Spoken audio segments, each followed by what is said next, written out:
Donc, tout d'abord, je voudrais donc féliciter Monsieur Lefseh pour la qualité de son manuscrit donc, et la clarté de son exposé. Aussi, c'est un honneur pour moi d'assister à la soutenance de Monsieur Lefseh avec un jury composé du recteur de l'université de Bijaya, le doyen de la faculté de technologie, dont je faisais partie. Toutefois, donc, j'ai quelques questions, quelques remarques qui ne diminuent en rien donc, la qualité de votre travail. Donc, je vais commencer déjà par la page de garde. Donc, dans la page de garde, dans la composition de jury, donc la deuxième page, je ne trouve pas mon nom. Idem pour les remerciements, je ne sais pas, je pense que c'est un oubli. Oui. Même dans les remerciements. Donc, il n'y a pas de Mounir Lotfi. C'est fait à la va-vite. On a refait la page de garde 5 fois. Malèche, donc c'est une petite remarque. Donc je vais aller maintenant directement donc, à la page 28. Page 28. Page 28. Donc ici, dans la page 28, donc vous avez séché pendant un mois. Donc votre cactus, vous l'avez séché sous un soleil donc pendant un mois. Oui. Et je vous demande pourquoi vous l'avez séché et pourtant donc vous avez, je pense dans le labo, donc vous avez des étuves que vous pouvez donc utiliser. Par la suite, donc la page suivante, lorsque vous donnez donc les ustensiles ou bien les appareils que vous avez utilisés, donc je vois qu'il y a une étuve. Est-ce que vous êtes avec moi? Donc la page 28, le premier paragraphe, conventionnel solid liquid extraction. Yeah. Donc ici, donc vous dites que 50 kg de cladodes fraîches donc ont été donc séchés sous un soleil pendant un mois. Oui, oui. Et pourquoi vous n'avez pas utilisé une étuve? En fait, c'est juste une omission parce qu'au départ, j'ai fait une extraction avec des raquettes séchées au soleil. Ok, mais la qualité de la pectine a été un peu, suite à l'oxydation avec l'air, la qualité n'est pas vraiment meilleure. Donc là, il sort d'une couleur brunâtre. Donc j'ai omis complètement celle-là, je ne l'ai pas prise en considération. J'ai refait une autre extraction, mais avec une raquette séchée. Avec une étuve. Avec une étuve, avec des paramètres qu'on a déjà optimisés au labo. C'est à 60 degrés. Donc là, il faut changer cette phrase. Exactement, et mettre, oui. C'est un oubli. Oui. Donc par la suite, donc qu'est-ce qu'on a aussi? Donc ici aussi, donc vous ne mettez aucune référence pour les. Donc par la suite, donc dans le deuxième paragraphe, donc vous avez fait donc l'extraction, mais il n'y a aucune référence. Donc le mode opératoire, vous l'avez vous-même, comment dirais-je? Formulé ou la... Non, vous êtes toujours dans la page 28, c'est ça? 28, deuxième paragraphe. Oui, c'est une méthode très vulgarisée, même dans la partie commerciale. Donc, j'ai pas jugé vraiment de mettre une référence parce que c'est pas vraiment très précis. C'est la méthode qu'on faisait d'une manière très vulgarisée dans toutes les industries pour la production de la pectine. Non, mais là, vous donnez donc des réactifs utilisés, des concentrations, des temps, des vitesses. C'est tout un mode opératoire qui a été utilisé. Mais il me semble un mode opératoire, il est référencé, il me semble. Hein. Ok. Je sais pas, donc essayez de voir ça.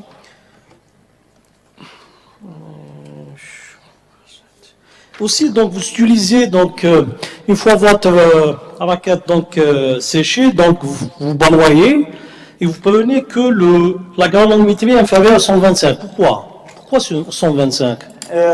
C'est-à-dire, si je veux, par exemple, prendre la totalité, est-ce que je peux le faire? C'est faisable de prendre la totalité, mais le rendement, il est toujours, quand on fait une granulométrie fine, c'est soit 125, c'est soit 200. Mais quand on fait parce que pourquoi? La raquette, quand on la baroie, c'est vraiment très solide. C'est très solide. Et quand vous l'imbibez avec l'eau, ça ne va pas se solubiliser. Donc il est toujours plus conseillé de travailler avec une granulométrie très très fine. Très fine. Voilà, pour avoir un très bon... Est-ce que vous avez par exemple essayé de travailler avec d'autres granulométries et voir qu'est-ce que vous allez avoir? Parce que donc la granulométrie aussi, oui, c'est un facteur très important. C'est un facteur qu'on peut éventuellement optimiser. Voilà. Très bien. Bon, par la suite, donc, c'est la deuxième page, la page 29. Oui. Donc ici, dans la page 29, ici, vous utilisez de l'eau à 80 degrés. Oui. Hein. Oui. Et la page 28, donc l'eau est chauffée à 60 degrés. Qu'est-ce qu'il n'y a pas une erreur, Anaya? Page 28, c'est 60. D'accord? Page 28, donc deuxième paragraphe toujours. Hein. Oui, oui, c'est 60 degrés. C'est 60 et par Voilà. la suite, c'est 80. Même dans le diagramme, ça devrait être 60. Hum. C'est la même température, c'est 60. Donc il faut essayer Oui. de rectifier ça. Je passe à la page donc 39. Donc ici, je ne sais pas ce que je n'ai pas compris. Donc ici, vous dites que donc, donc il y a un seul paragraphe. The increase in viscosity with elevated pH is related to the increase of the dissociation. Quelle page, Donc, monsieur? c'est la page 39. 39. Ah. Ah, j'ai entendu 29. Pardon. 39. Donc la quatrième ligne. Hein. Attendez, c'est 39, page Ouais. 4e ligne. Ah. Donc la diminution de la viscosité est liée à la diminution du pH. Et en regardant donc la figure, je ne sais pas ce que, c'est-à-dire il y a lieu de changer les couleurs parce que je vois que le pH 2 et le pH 10 c'est la même couleur. Donc ça donne confusion. The increase, the increase in viscosity with elevated pH. Très bien. Elevated pH. Donc un pH, donc l'increase in viscosity, donc la diminution de la viscosité avec l'élévation du pH est liée à la dissociation. Mais en regardant, donc ça c'est l'interprétation des figures, de la figure numéro 14. Voilà. Donc dans la figure, donc vous avez l'effet du pH.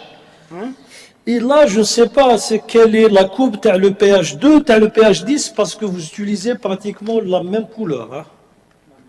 Hein? Hein? Non, c'est des couleurs différentes. Il y a le bleu foncé vers le haut et le bleu clair. Enfin, c'est l'impression qui est mal sortie. Hein? Sinon, sur le Word, c'est bien clair. C'est différent. Vous avez de beaux yeux, hein, moi. Allez, le pH 2, c'est quelle courbe à l'ofsaire? C'est c'est pH 2. Le pH 2, c'est celui d'en haut. Le pH 2, c'est la courbe d'en haut. D'en haut, oui. Très bien. Donc la diminution du pH, Oui, l'augmentation de pH fait diminuer la viscosité. oui. Mais d'ailleurs, je ne vois pas ça. Mais ici, À pH 2, vous avez la viscosité la plus importante. Oh là là, la figure. Hein. exactement. Mais de increase, la diminution de la viscosité De est liée increase. au pH élevé. The increase, c'est l'augmentation de la viscosité. Oui, not the decrease, yes.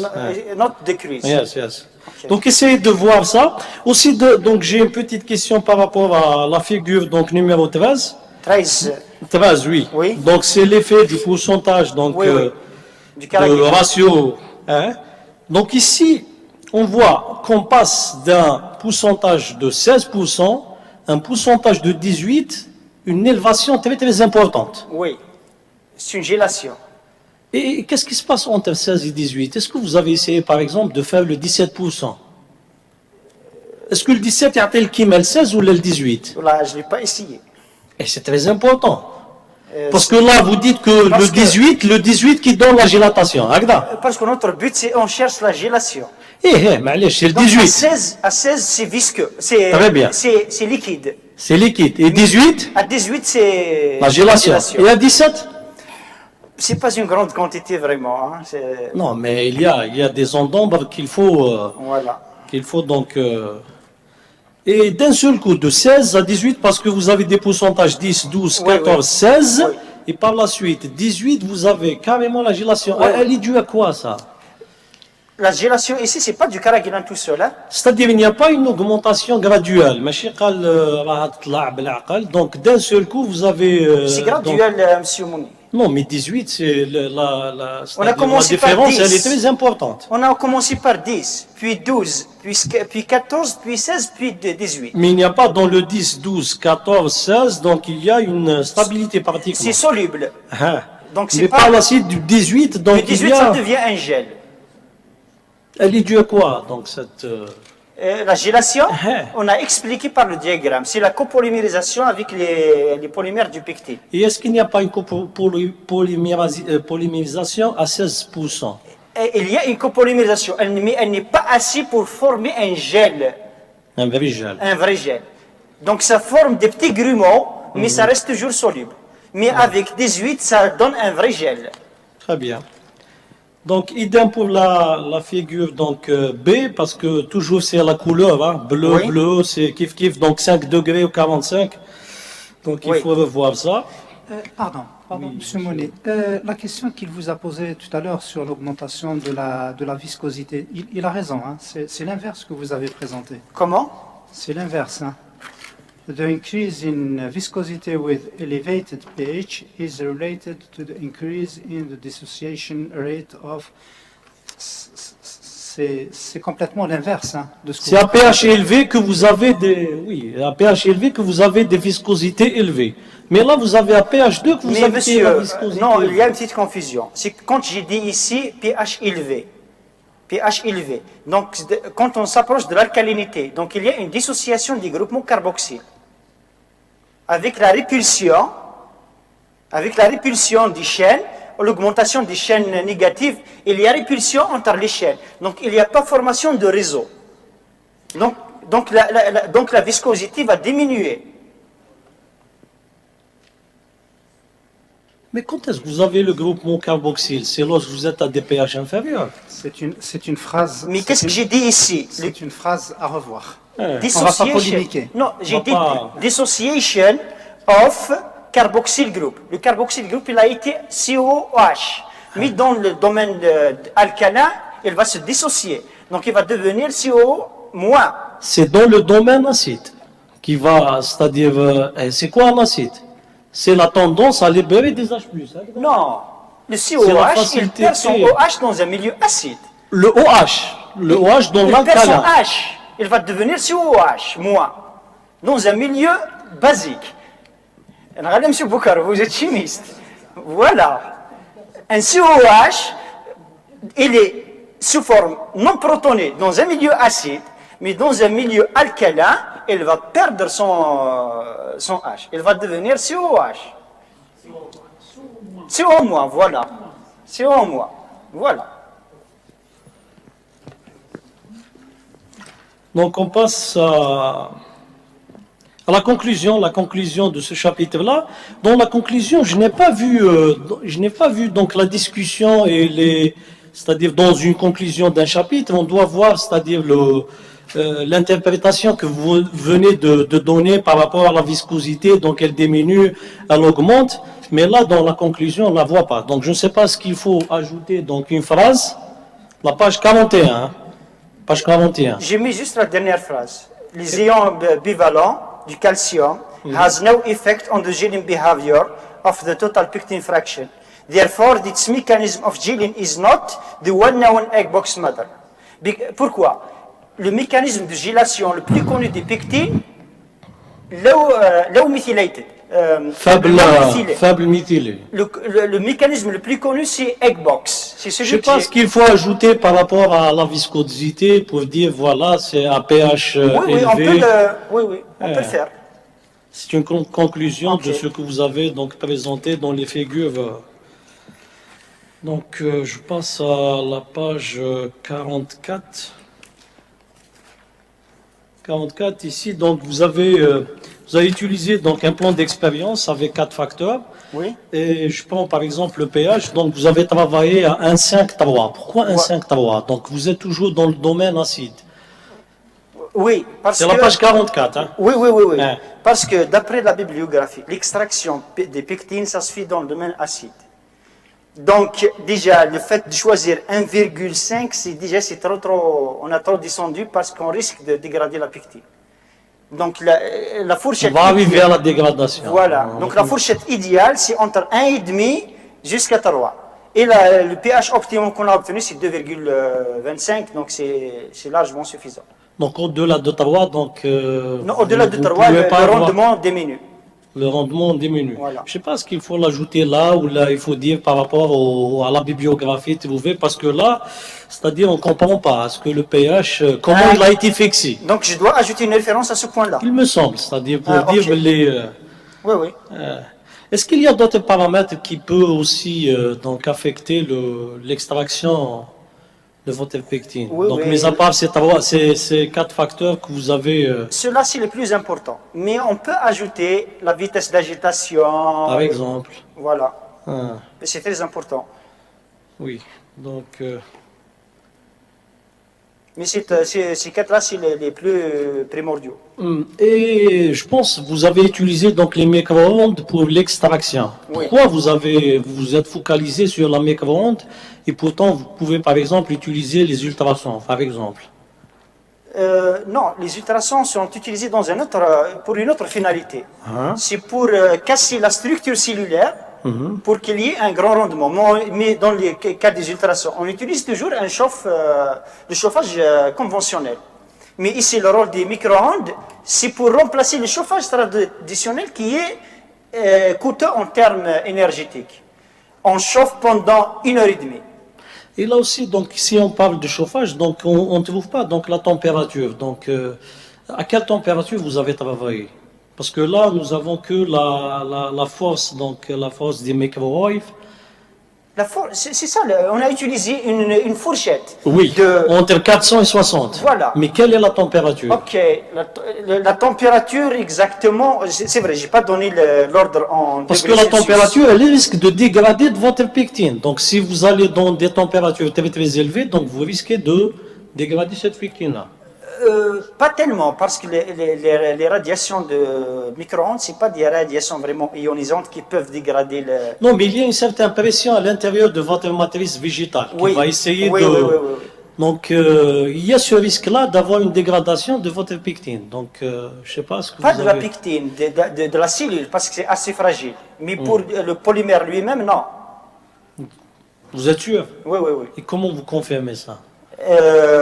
Par exemple, pour la dégradation du polymère pectique, pour qu'il y ait vraiment une dégradation, la première des choses, on doit apporter une énergie qui est équivalente ou un peu supérieure aux énergies de liaison. Or que les radiations du micro-ondes, ils sont en bas, donc ils ne peuvent pas le dégrader. En plus, l'analyse qu'on a faite par micro-ondes, Par infrarouge. non, par FTIR, Infrarouge. voie infrarouge. Quand on a comparé les traitements par micro-ondes vis-à-vis du conventionnel, il n'y a aucun changement pour la distribution du groupement Non, fonctionnel. j'aurais aimé dans les résultats FTR que vous avez montrés, pourquoi vous n'avez pas mis donc le standard de la pectine? Parce que vous avez comparé les microwaves et le conventionnel. Est-ce que ok. les conventionnels, la structure de votre pectine? Donc pourquoi ne pas mettre la standard? Voilà la standard de la pectine. Mais la standard, La standard, donc si je compare par rapport à la standard, s'il n'y a aucun changement, donc ma pectine n'a pas été affectée. mais il y a un petit problème. Oui. Si on utilise un standard, la distribution des groupements fonctionnels, ça peut être difficile parce que la molécule pectique, c'est une molécule très hétérogène.